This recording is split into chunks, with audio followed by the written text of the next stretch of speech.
Mas Ganjar kasih selamat saja, nanti kalau ditawari kabinet mau, was pokoknya. Kita bicara soal itu belakangan sedikit, tapi saya tertarik tadi soal kabinet. Mas Ganjar jawabannya kalau seandainya, ini saya bicara ya karena belum ada penetapan apa-apa. Iya. Masuk kabinet siap? Ya tidak. Ini firm? Iya. Siapapun capresnya? Tidak. Kenapa? Boleh nggak? Menghormati mereka yang menang.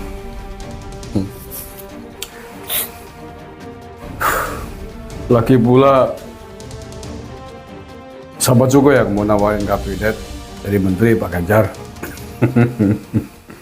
Jangan terlalu pede lah. Saya tidak yakin Pak Prabowo mau menawari Pak Ganjar menjadi menterinya. Ya mengapa ya, saya kira tahu semualah.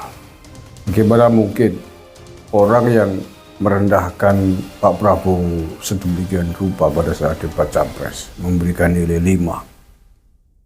Seperti juga Anies memberikan nilai 1. Bagaimana mungkin orang yang menganggap rendah presidennya akan mau bekerja sama, menjadi bawahannya, menjadi menterinya?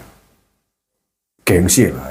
Jadi nggak usah terlalu pede Pak Ganjar gitu. Siapalah yang akan tawarin sampean menjadi menterinya Pak Prabowo, saya nggak yakin. Kalau saya jadi Pak Prabowo, nggak mungkin juga.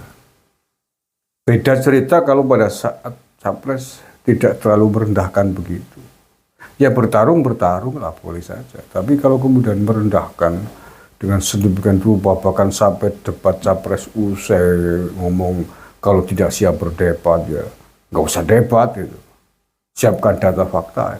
Ngapain harus di luar arena debat itu? Lalu waktu 1 menit masa harus menjelaskan anggaran Kementerian Pertahanan, kan nggak mungkin. Padahal Pak Prabowo kan sudah menyediakan, silakan kalau mau ingin tahu, terbuka, bisa diaudit, kan begitu. Tapi jawabannya kan nggak seperti itu ketika Pak Ganjar mengatakan bahwa Pak Prabowo nggak siap debat, nggak bisa menjawab itu. Merendahkan sekali lah. Jadi kalau dipaksakan ya nggak akan harmonis lah. Tidak akan harmonis. Yang kasihan ya Pak Ganjarnya, yang kasihan juga Aniesnya.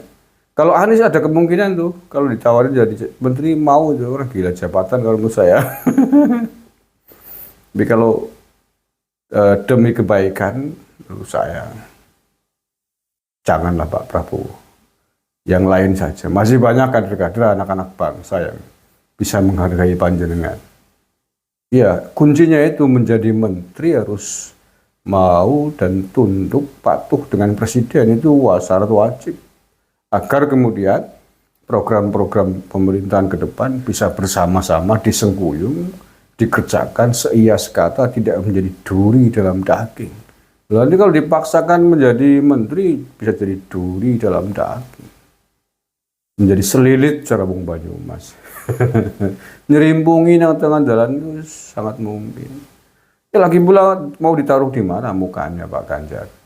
Kalau misalkan mau menjadi menterinya Pak Prabowo, orang yang merendahkan sedemikian rupa masa mau bekerja sama, mau dipimpin oleh presiden yang ia nilai 5 itu. Sangat tidak mungkin dan tidak baik kondisinya. Ya kalau kemudian dibandingkan dengan 2019 ketika pertarungan Capres Pak Prabowo dengan Pak Jokowi ketika itu, saya kira beda kondisi, beda situasi. Pak Prabowo tidak merendahkan Pak Jokowi seperti yang dilakukan oleh Anies dan oleh Ganjar. Ya pertarungan biasa lah, saling adu program gitu ya. Tapi kalau kasus 2024 ini berbeda jauh, sudah sangat menyakiti gitu menurut saya. Dan syarat mutlak harus mau dipimpin, ikut menyukseskan program-program presidennya, itu syarat mutlak menjadi seorang menteri, menjadi anggota kabinetnya Pak Prabowo. Apakah Pak Ganjar, Anies mau? Saya tidak yakin. Orang yang sudah menuduh sedemikian rupa curang, dikondisikan, tidak adil, pemilu terburuk, paling brutal, bagaimana mungkin? Orang yang menuduh kemenangan presidennya sebagai kemenangan brutal, kemenangan pemilu terburuk, mau menjadi bagian dari pemerintahnya. Kalau mau ya orang nggak tahu malu gitu, nggak tahu malu.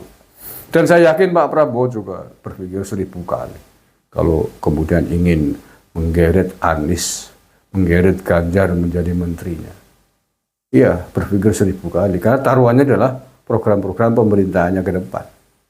Taruhannya adalah program yang sudah dirintis oleh Pak Jokowi yang akan dilanjutkan oleh Pak Prabowo. Itu taruhannya. Kita tidak inginlah program-program besarnya Pak Jokowi kemudian menjadi tidak bisa dikerjakan maksimal oleh menteri yang selama ini memusuhi baik Pak Jokowi maupun Pak Prabowo. Itu tidak bisa. Jangan dipertaruhkan begitulah. Oke, itu saja saya kira itu tadi podcastnya Pak Ganjar dengan Aiman. Saya nggak tahu Aiman sudah aktif lagi menjadi wartawan. Mestinya nggak boleh itu. Orang yang aktif menjadi jurnalis itu tidak boleh menjadi anggota partai politik. Karena independensinya akan diragukan. Ya orang di partai politik kan pasti harus berpihak kepada kepentingan politiknya. Dan itu tidak boleh dalam undang-undang pers diatur. Jurnalis tidak boleh menjadi caleg, tidak boleh menjadi anggota partai politik. Apalagi Aiman kan jubirnya dulu, jubir TPN Ganjar Mahfud. Prosesnya di kepolisian saya nggak tahu nih. Sampai hari ini nggak ada tindak lanjutnya. Maka podcast-podcastnya pun sudah tidak bisa kita harapkan objektivitas. Ya karena ini media mainstream loh, ya, iNews kan. Media mainstream. Seharusnya orang-orang yang sudah menjadi simpatisan partai politik, menjadi caleg, tidak boleh bekerja di media mainstream. Karena pasti liputannya, komentarnya tidak akan objektif. Lain kalau saya ini kan pribadi. Pribadi boleh-boleh saja saya beropini sesuai kehendak saya. Karena bukan media mainstream, ini media sosial. Tapi kalau media mainstream, itu mutlak wartawannya, reporternya harus independen, objektif, mengangkat sebuah isu, sebuah berita dari berbagai sisi, cover both side-nya terpenuhi. Itu media mainstream.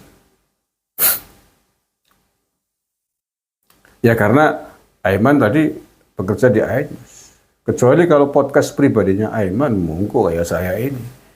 Itu hak prerogatif masing-masing individu untuk beropini, berpendapat sesuai pikirannya masing-masing. Terima kasih. Assalamualaikum warahmatullahi wabarakatuh.